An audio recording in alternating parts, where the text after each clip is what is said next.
রাখি পূর্ণিমা মানেই ভাই বোনের ভালোবাসার বন্ধনের উৎসব। আর এই উৎসবকে ঘিরেই বাজারে নানা রঙের নানা ডিজাইনের রাখির সমাহার দেখা যায় প্রতি বছর।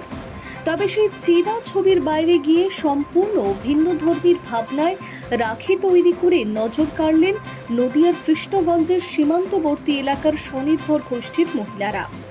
গাছের পাতা, কলা গাছের কাণ্ড, কচুরিপানা, ধানের শীষ, কুমড়োর বীজ, শশার বীজ, পেস্তার খোসা, এমনকি ভুট্টার খোসা দিয়েও তৈরি হলো পরিবেশ বান্ধব রাখি। আর এই অভিনব উদ্যোগই এখন প্রশংসা কুড়াচ্ছে বিভিন্ন মহলে। নদিয়ার কৃষ্ণগঞ্জের চন্দননগর সমবায় সমিতির অধীনে থাকা স্বনির্ভর গোষ্ঠীর মহিলারা প্রতি বছরই নতুন নতুন উপকরণ ব্যবহার করে রাখি তৈরি করে থাকেন। তবে এবারের আয়োজন একেবারে আলাদা।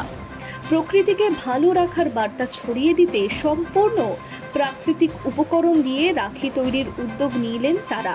কলা গাছ, বট গাছ, অশ্বত্থ গাছের পাতা ও কাণ্ডের মতো সহজলভ্য উপকরণ ব্যবহার করে তৈরি হলো একাধিক নতুন ডিজাইনের রাখি। পাশাপাশি রয়েছে উল দিয়ে তৈরি নান্দনিক রাখিও।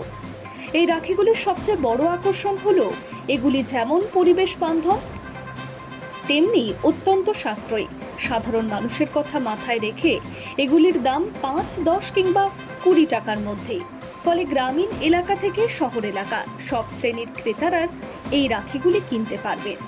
স্বনির্ভর গোষ্ঠীর সদস্যরা জানান, শুধু এই বছরের নতুন সংগ্রহ নয়, আগের বছরগুলিতেও বিভিন্ন ধরনের রাখি তাদের কাছে মজুদ রয়েছে। পাট, কাঠের গুঁড়ো, কচুরিপানা, ধান, কাপড় এবং তালপাতা দিয়ে তৈরি বিভিন্ন নকশার রাখি ইতিমধ্যেই বাজারে সাড়া ফেলেছে। এবার সেই তালিকায় যুক্ত করা হয়েছে কুমড়োর বীজ, শশার বীজ, পেস্তার খোসা, ভুট্টার খোসার মতো উপকরণ। সাধারণত যেসব জিনিসকে ফেলনা বলে মনে করা হয়, সেইগুলোই শিল্পের ছোঁয়া দিয়ে নতুন রূপ দিয়েছেন এই মহিলারা।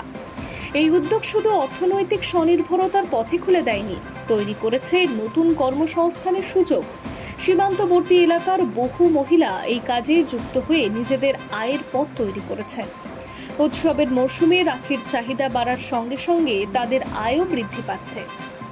পরিবেশ বান্ধব এই রাখির জনপ্রিয়তা এখন আর শুধু নদিয়া জেলার মধ্যে সীমাবদ্ধ নেই।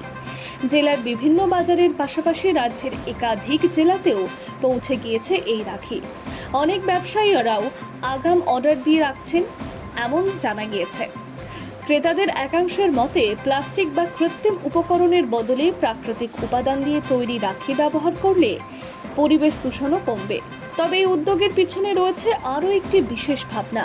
স্বাধীনতার 80 বছর পূর্তির আবহে মানুষের মনে রবীন্দ্রনাথ ঠাকুরের প্রকৃতির প্রেম এবং পরিবেশ সচেতনতার বার্তা নতুন করে তুলে ধরতে চান এই স্বনির্ভর গোষ্ঠীর সদস্যরা। তাদের বিশ্বাস, প্রকৃতিকে উপহার দিয়ে যদি ভালোবাসার বন্ধনকে উদযাপন করা যায়, তবে উৎসবের আনন্দ আরও অর্থবহ হয়ে ওঠে। প্রকৃতির প্রতি দায়বদ্ধতা, সৃজনশীলতা এবং স্বনির্ভরতার এক অনন্য মেলবন্ধন ঘটিয়েছে কৃষ্ণগঞ্জের এই মহিলাদের উদ্যোগ। ফেলনা জিনিসকে সম্পদে পরিণত করে তারা যেমন পরিবেশ রক্ষার বার্তা দিয়েছেন, তেমনি সমাজের সামনে তুলে ধরেছেন নারী ক্ষমতায়নের এক উজ্জ্বল দৃষ্টান্ত। Hi news network.